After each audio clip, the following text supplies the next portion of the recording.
listening to the Hazard Ground Podcast, with service members from across the military sharing their stories of combat and survival. And now, here's your host, Mark Zeno.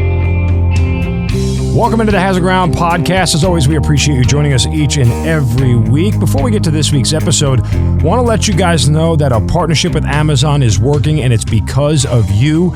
As we've told you every single week, you go to our website, hazardground.com, you click on the sponsors tab, or go to the bottom of the homepage and click on the Amazon button there.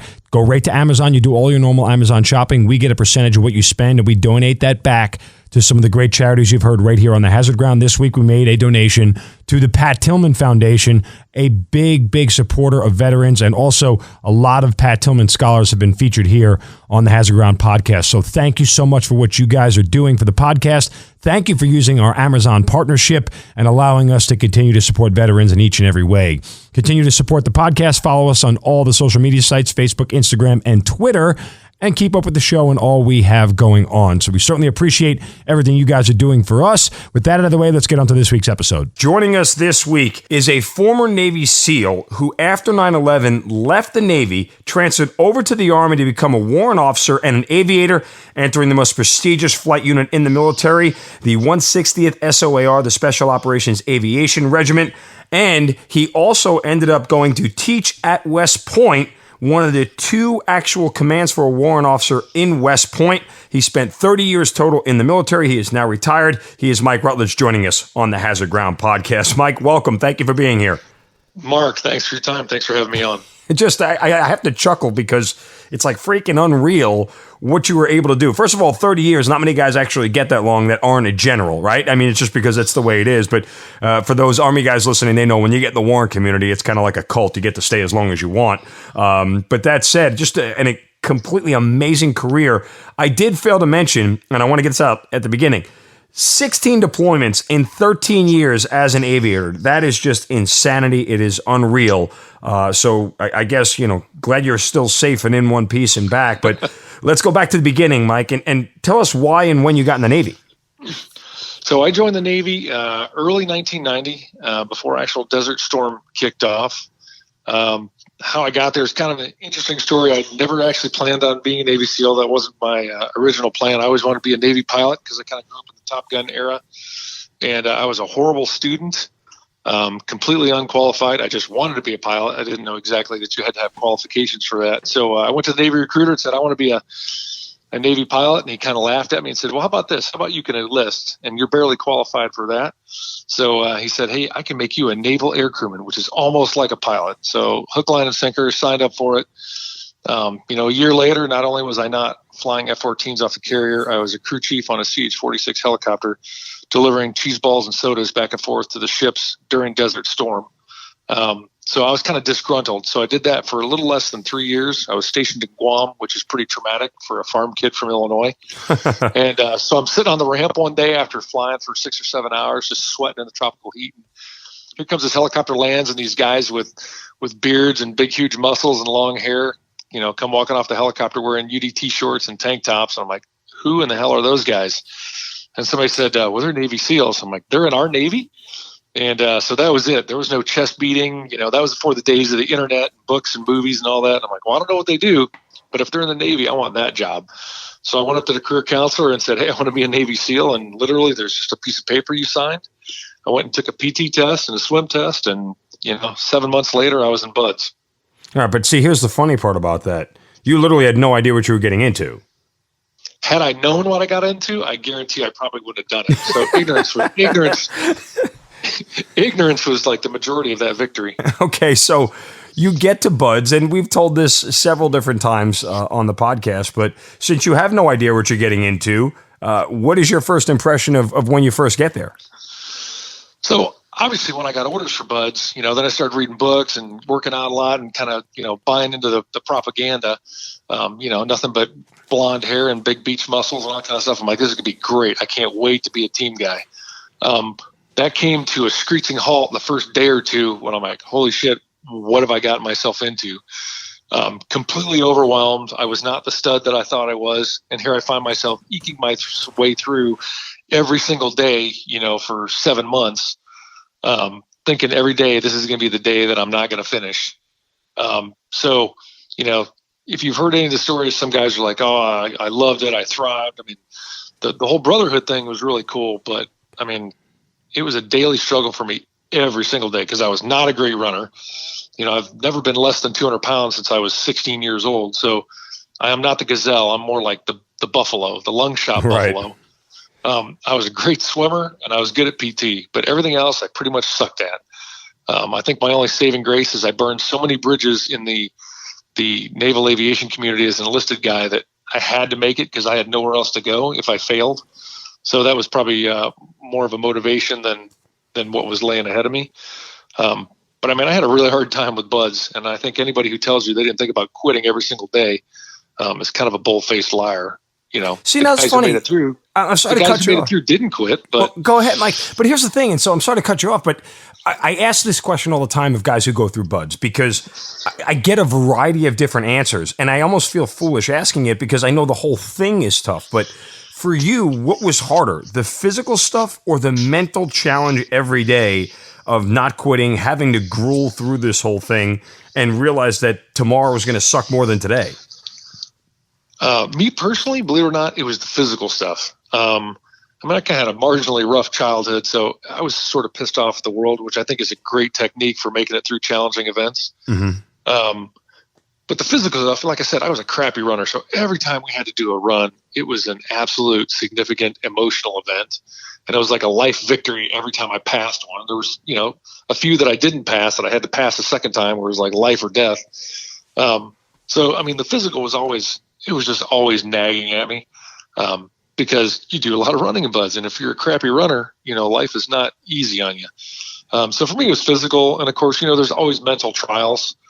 But there's never a point where there were certainly times where I was almost broken by the mental anguish of buds and the games that they play and, that kind of stuff. But for me, it was always physical. If there was something that was going to break me, it was going to be the fact that I couldn't swim fast enough or couldn't run fast enough. But as you find out, get some maturity behind you, you find out that a lot of your physical limitations are really limited by your mental capacity of dealing with it. Yeah. So, I mean, one kind of holds into the other.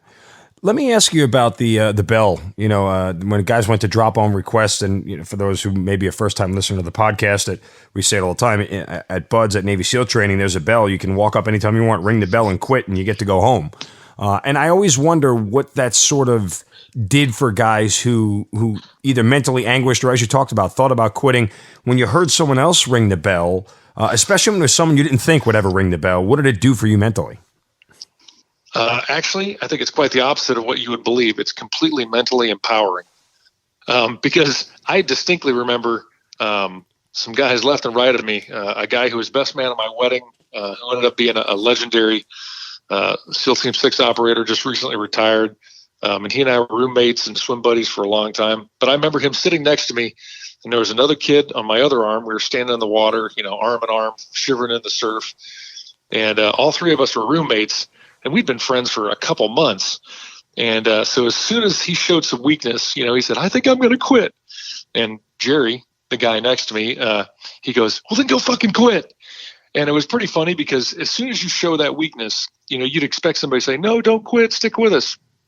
But even at that stage, I think everyone realizes that if you're going to quit now, when we get to the end of this, you're going to quit somewhere else. Right. And so, I think there's a little mentality in that you recognize that. And it's not like sharks smelling blood in the water. It's just more of, realize at that time and place that this job isn't for you. So all that to say is when someone quit, I always personally found it completely personally empowering. Because in my mind, I'm like, you know what? There's another one that quit and I'm still here. And you just kind of use those little victories to power you through, each and every single day and every event and evolution it takes to get to the end of the race. It's pretty amazing. So when you finally graduate, Buds, what are you thinking? What are you feeling? You're like, I'm glad it's over, but I mean, how proud of yourself are you? It's kind of, you're getting your teeth kicked in for 6+ months. It's half euphoria, but on the other hand, for that whole 6 months of training, you're completely getting screwed over at every turn. So you're really paranoid. And so you feel a little bit of euphoria and victory, but in the back of your mind, you're kind of waiting for the other shoe to drop. And it's always that case. And that's just one of the things of any sort of elite special operations training is you're so trained to expect the worst all the time that you rarely get a chance to enjoy the victories. So it's a very, you got to remember that's a very short period of enjoying, the fruits of your labor, because a couple days later you're right back at it. And I distinctly remember guys thinking, oh my gosh, as soon as I get out of buds, I'll never have to run again and life will be easy. And no truer words have ever been spoken than one of my buds instructors said, gents, if you think this is hard, it gets colder and wetter in the teams. And that's absolutely true. For all of its chaos, buds is very controlled, planned, and mitigated chaos. But when you get in the teams and you're, riding a Zodiac in the middle of the Pacific in the wintertime and 8-foot swells and people are throwing up and all that is 3 hours to get to an oil platform, we're operating all night and then get back in that boat, or, all the crappy things you can do that are physically uncomfortable. There's no bell to ring. There's no training command, safety officer on site to stop things when they get hairy. I mean, it's the real deal. And that's not even real combat. That's just training stuff. So, that didn't get any easier in the teams. In fact, it probably ratcheted it up tenfold, just because now that's the new standard. That's what's expected of you. And there's, at least in buds, in the back of your mind, every evolution only lasts a determined amount of time. Right. And then it stops. Yeah. There's a beginning and there's an end to everything in buds. So, if you just hang on long enough, it's going to end. And you're either going to get a break or move on to something new. And so when you get to the teams, it's not like that. Like, you're done when the job's done, and it may last 2 hours, it may last all night, and you don't know how it's going to end. So different mentality, but a life in the teams, or for any special operations unit, Ranger Regiment, Special Forces ODAs, whatever. It's not easier in the unit. It's just different and more is expected of you. Okay, so when you graduate, buds, month, year, time frame, just so we have some, context here. And it's different now than when I went through. I mean, I went through in class 197 and graduated in 1994, I believe. And back then, buds was 6 months long, and then your entire class went to jump school at Fort Benning, and that lasted roughly a month. And then you came back and you went through what was called STT, or SEAL Tactical Training, which is run individually by each team, and that lasted about 6 months. When you were done with that, then you got put into your operational platoon, and then you were kind of under probation for about 6 or 7 months or so. Right. And then you finally got to wear your Trident, after a large board of, being examined by all the chiefs and the team, and an interview with the CO and what have you. Then you finally got to wear your Trident. And now it's different, where you still go through 6 months of buds, and then you immediately, I think the whole class goes to jump school and free fall school. And then they jump right into SEAL qualification training, which is 6 months long. And this is before you ever get to your team. And then they get their Trident when they graduate SQT. And then they report to their team already with a Trident, already qualified to get into their platoons. And so it's different, kind of 6 of one, half a dozen of the other. But I'm sure the product is just as good or better. It's just a different pipeline than when I did it. But you're basically looking at a year and a half to 2 years from the time you start to the time you actually get into a deployable platoon or a task force in a team now. And since it's prior to 9/11, what sort of missions are you doing? Where are you in the world? I mean, there's not much going on, at least overtly. Covertly, obviously, there's always something going on. But what sort of missions were you doing prior to 9/11? Well, we were still, believe it or not, we still had sanctions that we were enforcing. There were remnants of Desert Storm. So, there's still a lot of embargoes on Iraq. So we were doing, Iraqi flag tanker boardings. We were doing a lot of foreign internal defense, which is not necessarily the SEAL team's forte. That's really the domain of special forces, the ODAs. Yeah. They're really good at it. That's their bread and butter. But you're right. Without a war or a true conflict on, it's kind of hard to figure out what you're training for. A lot of recons and just a lot of training. Kind of like building host nation capacities for future conflicts. But you talk about getting restless. There's nothing worse than a team of operators that doesn't have any place to blow it off. So, the usual, like you think of, lots of alcohol-related incidents, lots of fighting, lots of on trips and all that kind of stuff. So, great times, but not a lot of productivity going on. I chuckle just because I understand. Yeah, not because I'm laughing. The same with any unit. You just can't just can't keep guys like that on a leash, right? And expect them to be choir boys all the time. Like I said, that goes for anything. I mean, I've seen some ranger companies tear up entire towns by the same token. So, so, there really wasn't anything going on. And then, of course, 9/11 occurs. Where are you? I was actually deployed during 9/11 to Sri Lanka. We were actually doing some foreign internal defense stuff and some recon stuff in Sri Lanka, and buried in a dirty little hotel with a couple light bulbs and that was it. And we were there for a month, and then we had to get evac'd out of Sri Lanka to get back to the unit to kind of reset and deploy. For those who don't know, Sri Lanka is just a small little island off the coast of India in the Indian Ocean. So you're in a part of the world where really, how long does it take you to get back to the States at that point? We actually holed up in this hotel in Sri Lanka for about 5 or 6 days until an MC-130 could come get us at the Colombo airport. Under the cover of darkness, everybody was armed. They just dropped the ramp, didn't even shut down, threw all our stuff on. But you can imagine right after 9/11, all the tactical airlift in the world was pretty much mobilized for other stuff. So we were not in the right place at the right time for that. So it took us a good couple weeks, kind of hopscotching across the globe to get back to the States to kind of reset. Were you chomping at the bit at that point in time? Or you're like, we just need to get back and get a mission and go? I mean, what were you thinking and feeling? Well, it was because everybody was chomping at the bit. I mean, right. I don't care if you were a private in a transportation unit somewhere in the Army or the Oklahoma Guard. I mean, everybody was chomping at the bit. Yeah, but you guys know you're the tip of the spear. You guys know you're the first out the door. Well, yeah, but nobody knew, at that point, if you got which direction to point the spear. Nobody knew what they were doing. Right. Certainly the Joint Chiefs and that level, they had a plan at that point. But everybody's just kind of cocked and locked, waiting to do something and not knowing what that something is. At the same time, you got to remember too, that whole month or two after the attacks, the country was still really in shock, and waiting for the other shoe to drop. Is there more attacks coming? Where are we vulnerable? And it's hard to concentrate on the defensive portion of it. And at the same time, start thinking forward of, all right, how are we going to best prepare to go, fight the enemy? And we know it's going to be in the Middle East somewhere. We know it's going to be Pakistan, Afghanistan, Iraq. We know that's where it's coming from. And even through the late 90s, we all knew that Osama bin Laden, was going to be an adversary. We kind of passively trained for it. But none of these special operations forces had really focused solely on that because nobody knew exactly where our next threat was going to come from. It's different now. I mean, as a Department of Defense, we're much more aware of where our potential threats are, I think, than we were at that time.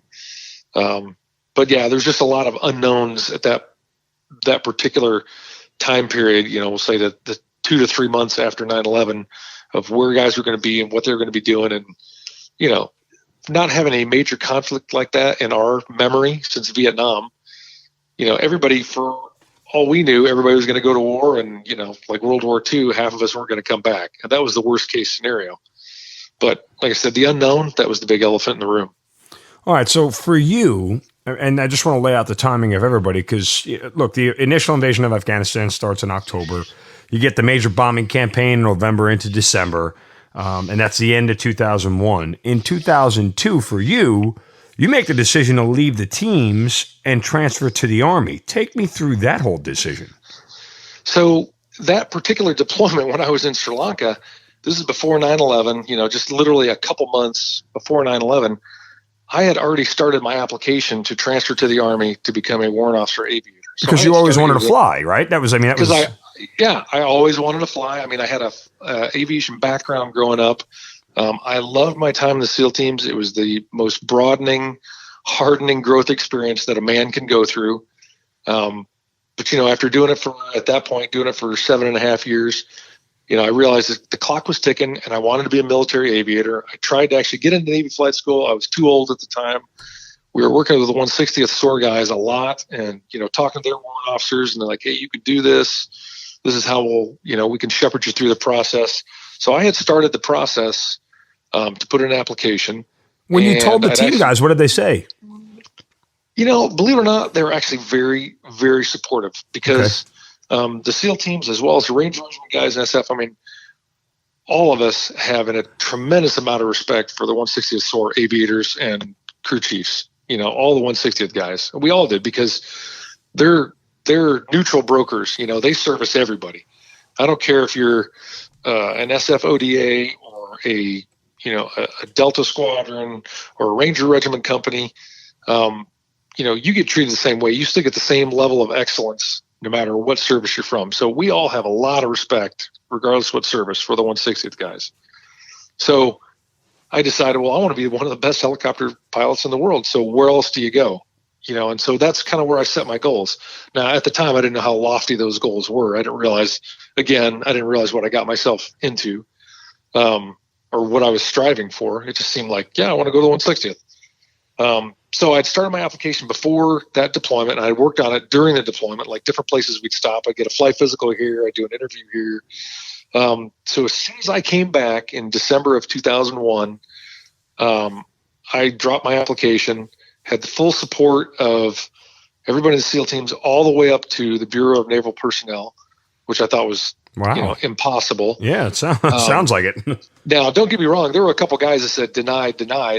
And then I just kind of went up to his boss. And so a gentleman named Captain Carlson, who used to be my commanding officer at SEAL Team 1, who was at that point Commander Carlson, during my application process, he had subsequently been promoted. He was the head SEAL community manager in Naval Bureau of Naval Personnel. And he was the final authority, so all these guys up the chain had said denied, there's a stop loss, SEALs can't get out of the community. And he'd remember me, and he and I had a great relationship. I worked really well with him, had a good reputation of the team. So everybody said no, and he said yes. So, talk about during your career in your life where a couple different men have made some pivotal decisions that kind of shaped the entire course of your life. He'll never know it, but this guy, Captain Carlson, said no or said yes when everyone else said no, and he literally changed the course of my life.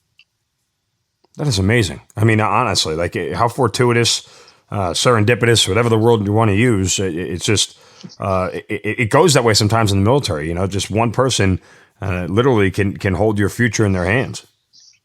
Which is why a lot of times, a lot of the groups I speak to, students, Division I college teams, and, guys and girls that are striving for bigger stuff. So I always tell them, like, listen, everybody's spring loaded to tell you no, because it's a lot easier. I said, all you got to do is find that one person who's going to say yes. You just got to find one. That's it. You just have to keep going until you find that one who'll say yes. And so it turns out that's true. Okay, so you get the yes, and you're headed to flight school. Now, this is somewhat of a lengthy process in and of itself as well, correct? It is, but it was remarkably easy. Once you get the yes, hey, you're accepted to go to Army Flight School, the Navy was more than happy at that point to let you go. So, one day I'm an E7 in the Navy, and I go down to MEPS, and the next day I get sworn in, and I'm an E7 in the Army, and I head down to Fort Rucker, Alabama for flight school and Warrant Officer Candidate School. So after that point, I mean, it's pretty easy because now I'm in the Army. I'm truly in the Army. I do whatever it is, the 12 weeks of Warrant Officer Candidate School. I get commissioned as a warrant officer, and then I start flight school a couple weeks later. And in retrospect, that was my first regular Army experience, which is kind of funny because my entire time in the SEAL teams, I went to a lot of Army schools. I went to Airborne School, I went to Pathfinder School, Jumpmaster School, JTAC School, all run by the Army. And I mock the Army at every turn because that's what we do in the SEAL teams is we mock the Army. And I just found it ironic that after all those years of bad-mouthing the Army, here I am, waving the green banner. But once I was in, I was fully in. I'm kind of a big proponent of whatever unit you're in at the time is the best place to be, and everyone else sucks. And I think everyone should hold that standard because, wherever you are, that's the greatest place to be. And if you don't believe that, you're not making it any better. Yeah, geez, see, that's funny. Now, in 20 years of the military, everybody I run into tells you that the last unit they were in was the greatest unit they were ever in, and the current one they're in sucks the most. That's usually the general Army motto. Yeah, but no way. You can't look back. It's never looking back never works. You can never go back. You always got to look forward. But I had a great time at flight school. It was the first time in almost 13 years. All I was in charge of was me. I was in charge of being at the right place at the right time and studying some information. And I got to fly for 4 hours a day for free, and it didn't cost me anything. So which was amazing because kind of the backstory to that was, I had a commercial multi-engine license on my own. I've been flying for a few years on my own, but I had to pay for it all. And so I probably blew through, $20,000 of flight training on my own as a civilian before I ever applied to Army flight school. So I knew how much it cost for an hour of flying. And so I remember coming home to my wife and looking at her and say, you know what? I think I stole from the Army today. I flew a Huey helicopter for 4 hours today, and they paid me for it. So that year I spent in flight school was one of the best, of my 30 years because it was relatively low stress. I wasn't in charge of anybody but me, and I got to fly every day. So, I was happy as a clam. That was a good period for us. Compare the feeling for me. Getting your Trident or getting your flight wings? So a lot of people ask me that, Mark, and it's completely different. That's why I didn't ask you which one was better. I just wanted you to compare them. Yeah. So compare when I got my Trident, it was actually just a relief, a complete relief because there's so much pain, like physical pain and mental anguish and, this mental and emotional roller coaster of 6 or 7 months, however long it takes you to get through buds on, am I going to make it to the end? And up till even a couple days before graduation, you're like that final run or final swim or whatever you do, you're like, there's a chance I might not make this. So getting your Trident, it's very empowering, but you're exhausted at the end. There's very little time for you to think, holy cow, how cool is this? What have I got to look forward to? Now, when I got my wings, I was so excited because I wasn't necessarily emotionally or physically beat down. I was chomping at the bit because 1, there's a war on, and 2, I knew I was going to the 160th, and that's a whole other story, but I'd already been selected while I was in flight school. So, I had some stuff to look forward to. There was some momentum going. So academically, it wasn't as hard or difficult for me to earn my wings as it was a Trident. But at that time, I had a lot of really neat, empowering stuff to look forward to, once I got out of flight school. When you do get out of flight school, obviously there's 2 wars going on at this point in time because it's well into 2003 by the time you're set. Flight school's a year easily, right? Right. Yeah. So, there are 2 wars kicked off at this point in time. How quickly do you end up actually in the 160th, and where are you heading? So I actually went through the assessment process while I was in flight school. So I had orders to the 160th before I ever graduated from flight school. That's pretty nice. That's probably not common though, right? No, not common at all. In fact, there's only a handful. I was the very first one to do it because they allowed me to assess as a flight school student because I had the SEAL background, and they'd done it for a couple Ranger Regiment guys and another Special Forces guy. It's not really that common. Usually you got to spend, X amount of years in the regular Army gaining experience and night vision goggle time and a couple deployments. How much, you brought it up, I'm sorry to cut you off. How much did the fact that you were a SEAL play into, you just mentioned the decision that was made to kind of fast track you, but how much of that helps you out along the way, if any at all, or are you just in such a separate field that it didn't matter? It helps. I get asked that quite a bit too, and it helps in that you thoroughly understand the ground forces mission because that's what the 160th is solely focused on. They are focused on, getting the customers on target anywhere in the world, plus or minus 30 seconds, no fail, no questions asked, regardless of the environmental or enemy situation. That's just what we do. It's what the unit does. So understanding that from a tactical background is immensely helpful. As far as actually flying the helicopters and all the technical aspect of that, not helpful at all, except that it's a familiar environment. The mentality, the no fail, that is a familiar emotion and a familiar environment. But physically flying the helicopter and the complexities that the 160th pilots deal with and the crew chiefs that they deal with on a daily basis, I completely got my ass handed to me because, my peers in my class, when I got the 160th, they were all multi-thousand-hour Army aviators, and here I am, with my 200 hours right out of flight school. So yeah, I was a cool guy for being a SEAL, but when it came to actually being an aviator, I was really, really having to play catch up with some phenomenal, talented and experienced aviators. But on the other hand, 3 years down the road, we were probably equal because it took them that long to kind of understand the mission, understand the sense of urgency, truly understand supporting the ground force. So it takes some time to equalize it, but it just comes from two different backgrounds. I don't know if that really answered your question or not. No, gotcha. I understand. All right, let's get back to you get fast-tracked into SOAR. Go ahead. So I graduated flight school one day, and the next day I packed up my family and drove up to Fort Campbell and reported to the 160th.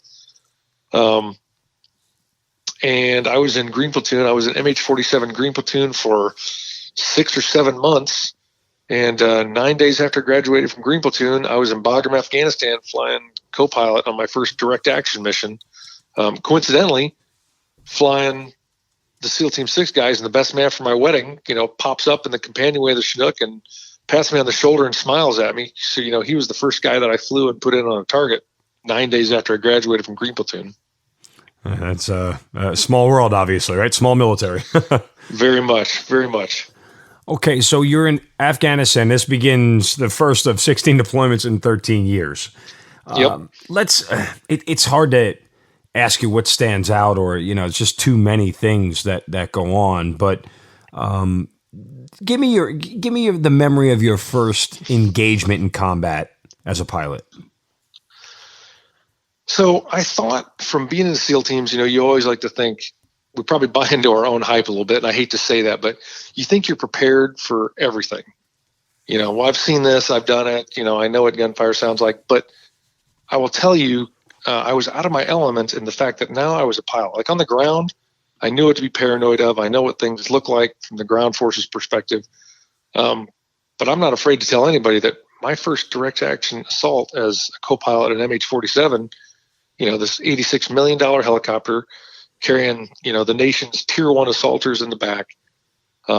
One, I was really, really nervous, and I'm not actually afraid to say that, because the first time you do anything, you're not quite sure, that you have all your eggs in one basket, or you have all your skills together. So I was nervous, and it's an extremely complex helicopter. And no matter how much you train at the 160th prior to your first deployment, it doesn't adequately prepare you for all the complexities going on, when you hit a target with 4 helicopters and 60 assaulters and, 8 radios going at the same time. So I was paired up with some really, really experienced, fully mission qualified instructor pilots, which was the right answer at that time, because they knew I was just a dumb co-pilot.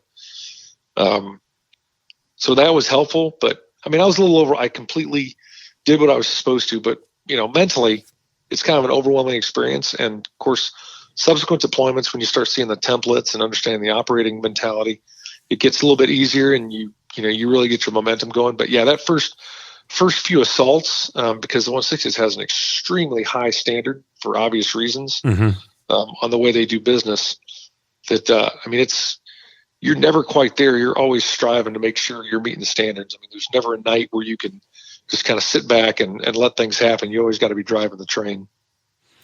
When do you start to get a sense in combat that you feel like you're comfortable? Is it on that first deployment after a couple of missions, or does it take a couple of deployments, a couple of rotations? No, I would say it takes a few rotations. At that point we were doing 90 days on and 90 days off. Okay.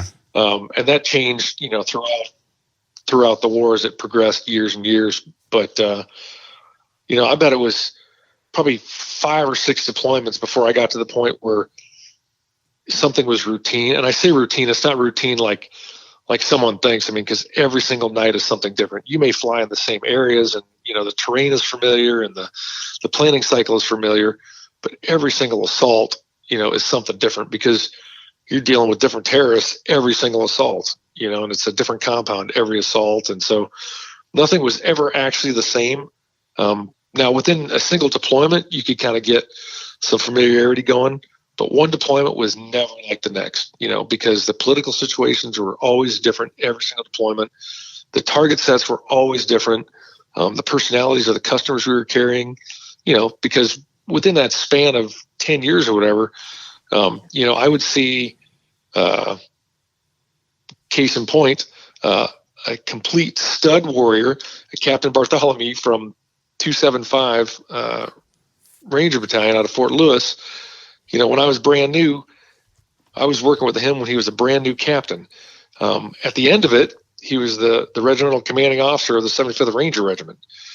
So that's a vast length of time for guys to be changing, and people rotate out, and personalities, and you're relearning, different hard lessons. So I guess all that to say is no deployment was ever the same. They always changed, but you'd have some continuity within a particular deployment. Let's stay with some of those, quote, hard lessons you talked about. Simple question. You ever crash?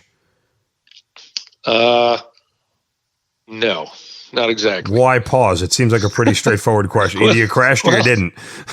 Well, there's been some really hard ones. Okay. Ripped off some landing gear and some stuff that really probably should not have turned out well, but everybody made it back. Well, and then from that point, it was successful. But give me kind of an example of what happened.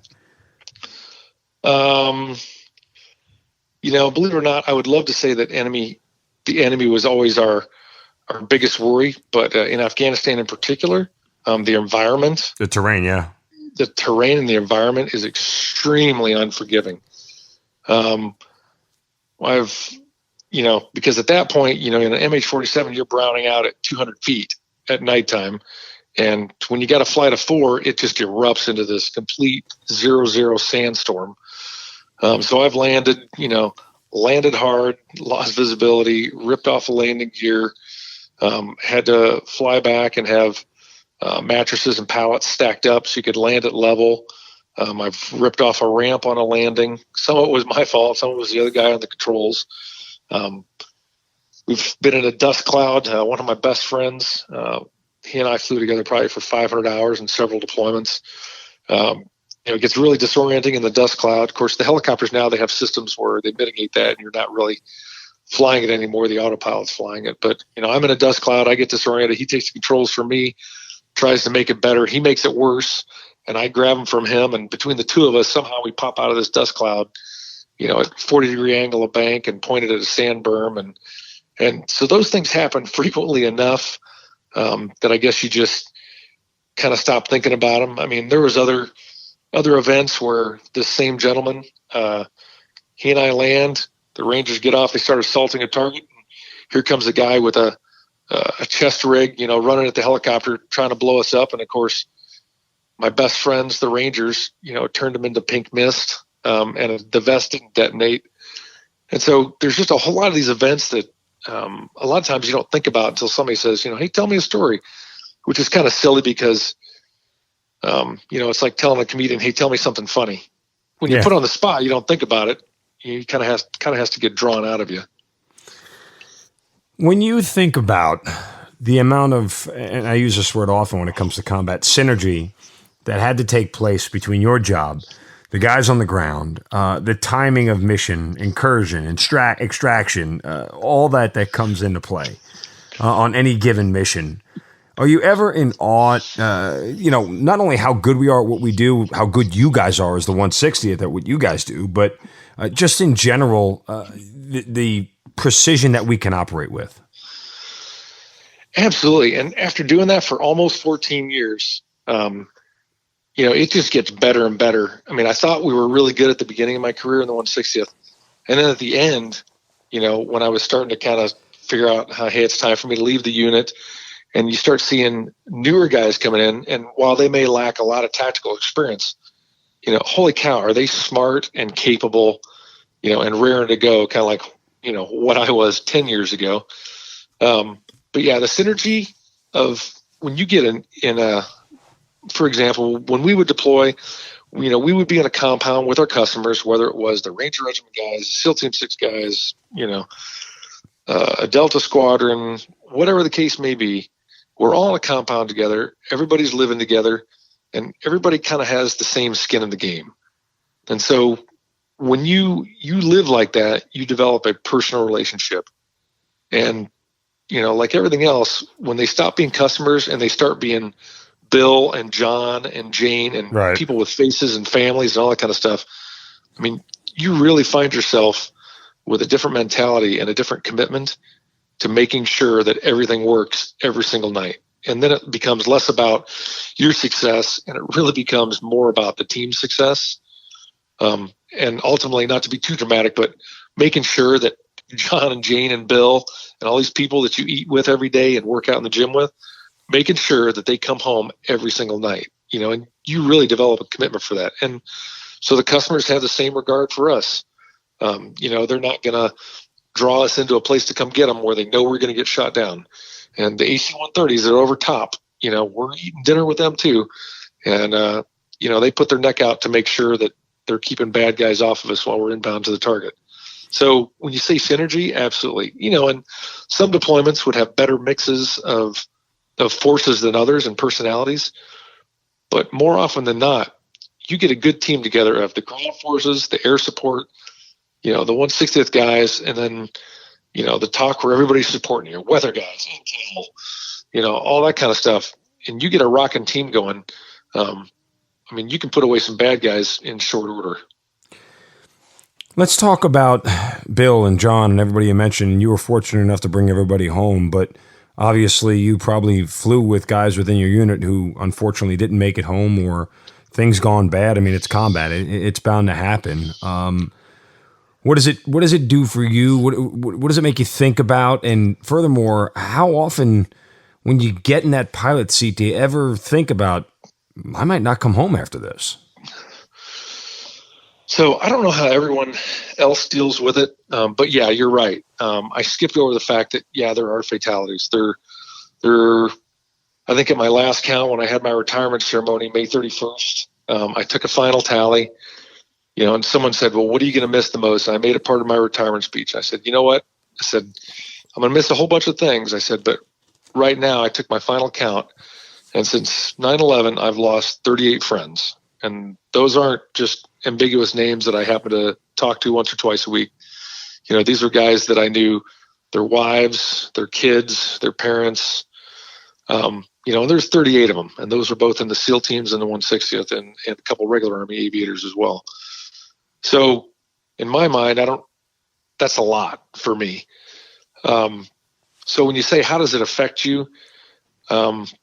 The job that we were all doing, whether it's the ground force or in the helicopters, you still got to go out there every single night, and that's just the way it is. And so I don't think anyone ever, you honor them, but I think there's really a really neat and powerful code that everyone understands that you mourn them, but this is what we're doing. And if it happened to have been me last night that didn't make it home, these guys do the same thing. We have a little memorial in the compound. It's very concise, brief and meaningful, and then everyone gets back to work.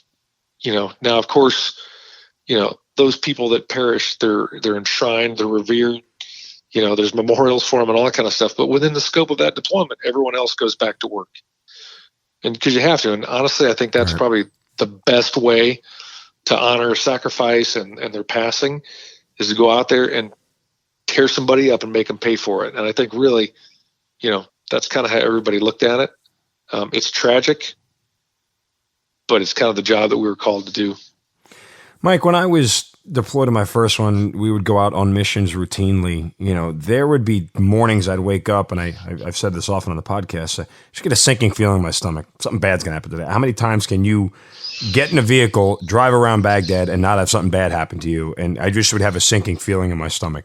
Did that ever happen to you as a pilot? Did you ever have that, these conditions are just not ideal for us. This is set up poor for us. Do you ever just get a bad feeling when you get in the pilot seat? To tell you the truth, I think I can honestly say no. And one may be just my way of dealing with it. I never got in the seat and thought, geez, this isn't going to go well. I think part of it is the way we do business, perhaps in JSOC and with the assaulters and stuff, is that we always kind of made sure that we always had the upper hand. The times that things went wrong were things that we didn't plan on, right. Hey, we got troops in contact. Everybody gets out of bed without any planning to speak of, gets in a helicopter and goes try and make something happen. Those are when bad things would happen. But generally our planned assaults, we always made sure that we were the overwhelming force. But to answer your question, no, I never got in the helicopter thinking, this is going to be the night, or, oh my gosh, this feels like it's not going to work, mainly because I wouldn't let myself do it.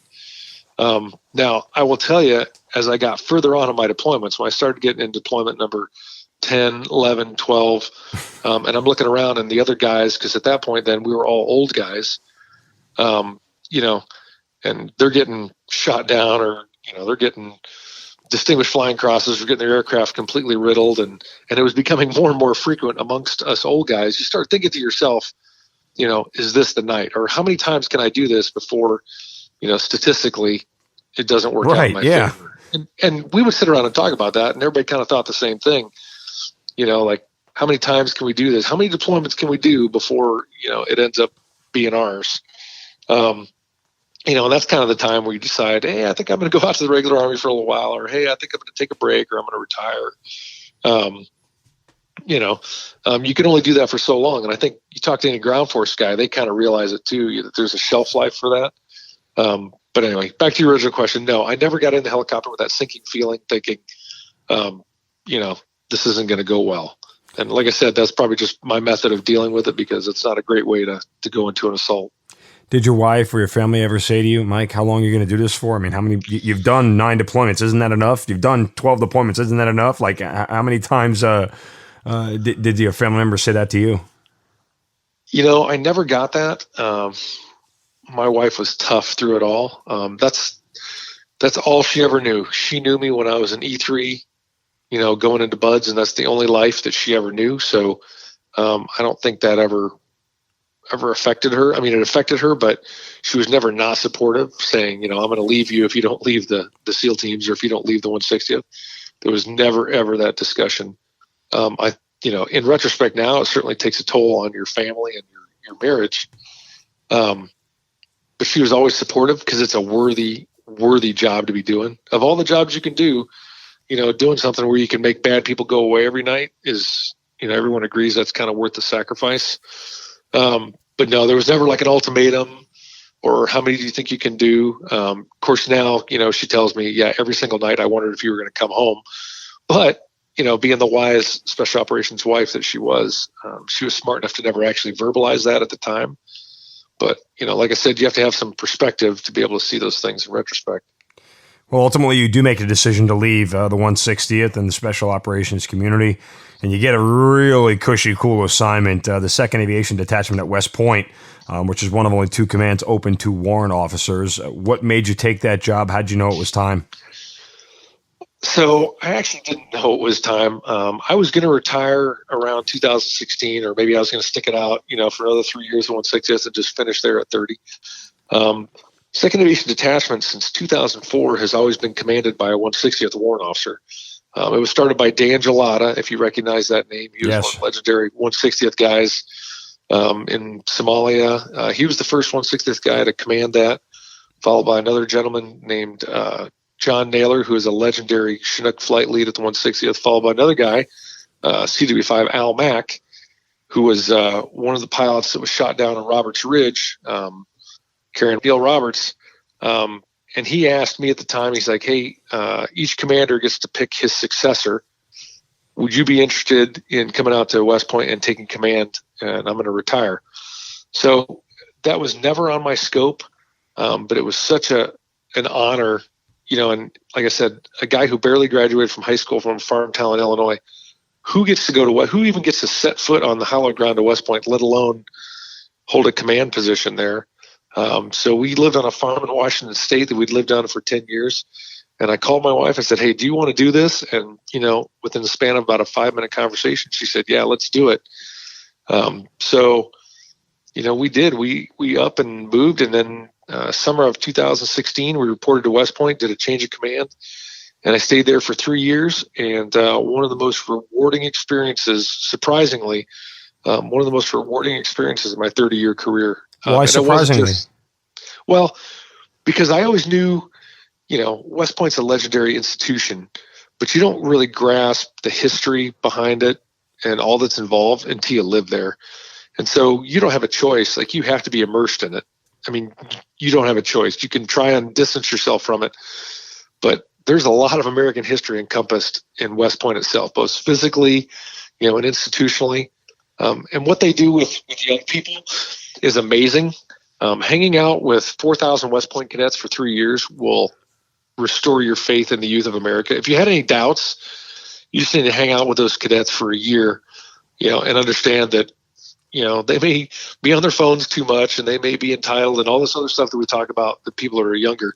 But what they come out of, is rock solid officers, and they're going to be the next Joint Chiefs and 4-star generals and presidents of the U.S. I mean, it was a very enlightening experience. When you think about the sort of impact you made as a pilot in the 160th on lives there versus the impact you made on young cadets at West Point, are they comparable? I think I would say totally different, because I looked at my job in the 160th as it made me very, very proud, a lot of personal pride, which, personal pride is probably not the greatest thing ever, but, you could finish a mission at the end of the night and know for a fact that you had a little part to play in making somebody major go away. Some bad person that had bad plans, that was a major player in the terrorism network, went away that night because you had a hand in it. And it was always very rewarding to play a part in an assault and be able to watch that, on international news or national news a day or two later when it came out. And you kind of smile to yourself and say, you know what, I had a part in that. Like, I actually did something that mattered. I wasn't flying cargo back and forth to FOBs. I wasn't, doing admin missions or painting rocks or whatever. I actually had a hand in something that made America safer. West Point, down the road, it may get the same result. But I had a great time with the cadets, and I taught what they referred to at the time was MX 400 classes, and it was leadership classes that the seniors of the firsties got prior to graduation and becoming lieutenants. And I enjoyed the flying. I got to fly, lots of dignitaries, heads of state, but my time teaching military leadership and character development to the cadets was probably the most rewarding experience of my 3 years there. Because you get these, I referred to them as pie-faced college kids, and they kind of laughed. I said, you're not lieutenants yet. You're little pimply-faced, pie-faced college kids. I said, but in 3 months, you're going to be officers in the United States Army.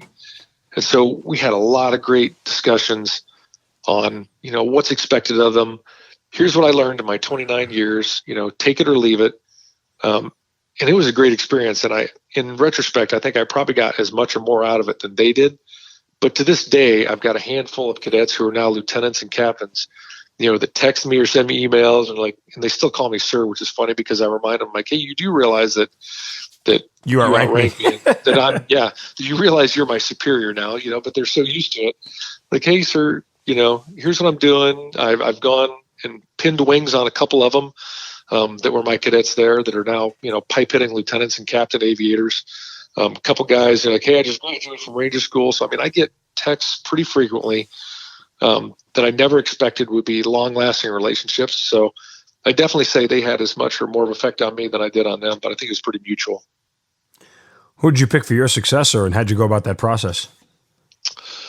So my successor right now is a gentleman named Joel Rowland, who just left Fort Rucker as the Command Chief Warrant Officer of the Aviation Branch. DA or HRC gave me this list of, hey, these are potential replacements, recommend which one you think would be most fitting to the superintendent. The 3-star general, Lieutenant General Williams, is a superintendent at West Point right now. And of the available officers to command, that was an easy selection. Joe's a long time, well-respected warrant officer, head of the aviation branch, so there's not a better guy in the United States Army to, one, command an aviation unit, and two, be a mentor and professional development expert to these cadets, not only the ones who want to be aviators, but just, to be lieutenants in general and what's expected of them as junior officers. So that was an easy pick, and we just had our change of command, like I said, May 31st, and, Joe is rocking it right out of the gates. What do you miss most about wearing the uniform?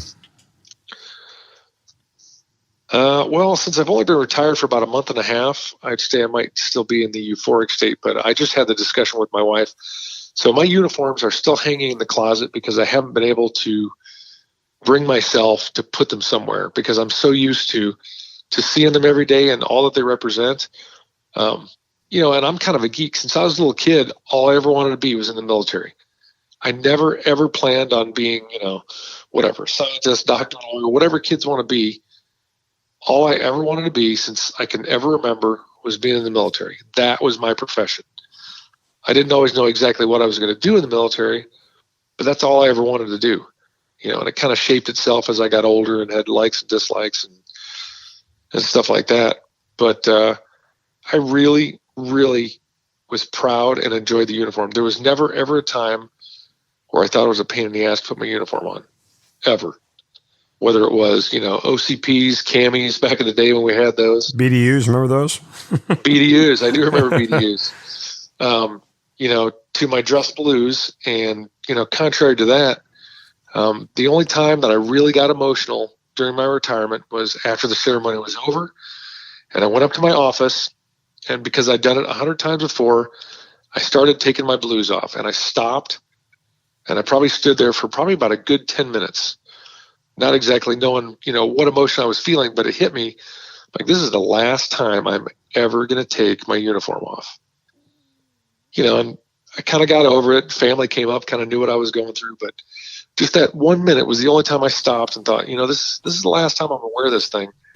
Now, you can wear it as a retiree and all that kind of stuff, but it's not as meaningful. So that was kind of a pivotal moment where the only time I really stopped to think about it. And so I've since gotten over it. But that was the hardest part about wearing the uniform the last time, is just realizing that it's the last time, and things are never going to be the same. They might be better. Life changes. It's all about phases. But that particular moment was difficult because that's what I wanted to do since I was 5 years old, and it kind of came to an end. Mike, you don't seem like somebody who's gone through this whole experience with any regret. Obviously, you still speak passionately about, your years in the service, but kind of take yourself as the guy who's taken off that uniform for the last time. Would you go back at any point in time and give younger Mike a different piece of advice? So when I do some of these, keynotes and stuff for corporations and, Division I teams and stuff like that, the theme, and I don't actually call it that, but the theme literally is be prepared and no regrets. And I know that sounds kind of trite, but this career, and I get a lot of, oh my gosh, what an amazing career. You've had a super career. And the first thing I tell them is, you know what? I didn't plan a single part of this. All this great stuff and shiny stuff you see in the uniform, all the stuff that you see was never, ever in my plan, ever. What I started out in 1990 to do, all I wanted to do was be a Navy pilot. That was my whole goal. And I never got there. So all these other things that I did were literally at the time what I thought were detours. Well, I'll do this until I can get to the point where I can be a Navy pilot. Well, I'll do this until I'm qualified for this. And so what they really were closed doors that all I did was look for the next open one. So I know I can't do this. What's the one that I can do? And so it's this kind of circuitous route through this 30 years of just taking advantage of opportunities when they were available. Even if I wasn't quite sure if it's something I wanted to do, I just did it because it was available. And it worked out. I mean, there's a lot more to it of not quitting and kind of having a vision and all that kind of stuff. But I didn't plan this career. Now, once I got on a track, once I decided, hey, I want to be a SEAL, then yeah, I'm 100% headstrong, going to make it happen. There's no chance that it's not going to happen. But when I was a SEAL, I never had in my mind, no, I think I'm going to transfer the Army and be a helicopter pilot. It was just one of those opportunities that I saw was available. And when I decided to do it, then I was all in. And so, like I said, it was just kind of this zigzag through all these different opportunities, but it was nothing that I ever had planned. It was definitely not how I envisioned my career going 30 years ago. But to say I have regrets, absolutely not. And I think my only regret was, had it turned out the way I planned, I would have been sorely disappointed. Not many people ever say that. It's an interesting sort of anecdote to the whole story. Yeah. But no, absolutely no regrets. I'm not sure that I could tell young Mike anything because he was kind of a jackass. And I'm not sure that I actually listened to anybody. But I think I would only give myself the same advice that I give other young people that I mentor now, is just that, that just don't get hung up on the doors that are closed. You need to pay attention to the ones that are open. And just because it wasn't what you had in mind doesn't mean that that's not, where you're going to shine. It's not, your future might be there. You just don't see it yet. And then, of course, the ever popular, don't take no for an answer. All you got to do is find that one person that's going to tell you yes.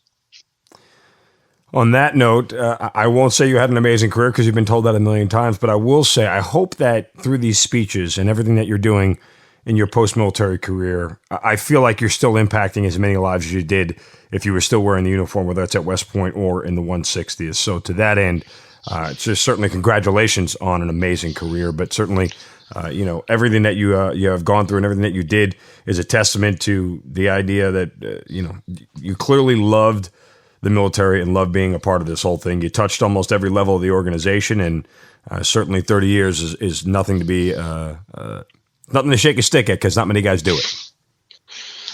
No, not people last that time. And I had the opportunity to retire at 20. And, of course, if you'd asked me this question in the middle of a 90-day deployment, I would have told you, hey, this sucks. I can't wait to retire. So, when you're away from the epicenter, you only remember all the good stuff. So it kind of depends on when you would catch me. But looking over it now, there's no part of my life I think that I would have changed, even if I'd had the opportunity. And I had lots of opportunities, and I just kind of stuck with what I had going. But I got to see a lot of neat things, and more importantly, even my retirement speech, which was difficult for me to put out. A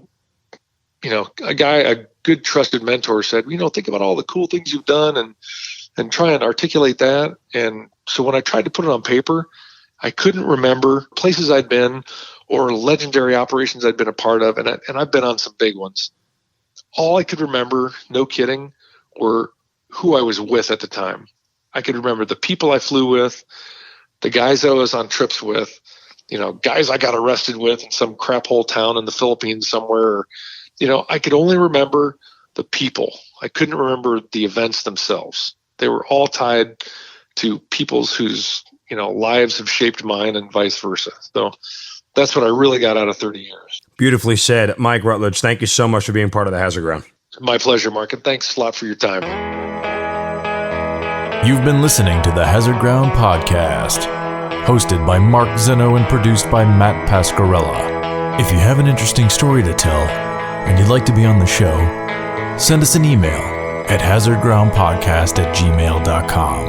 And if you like the show, don't forget to subscribe, rate, and review on iTunes. Thanks for listening. We'll see you next time.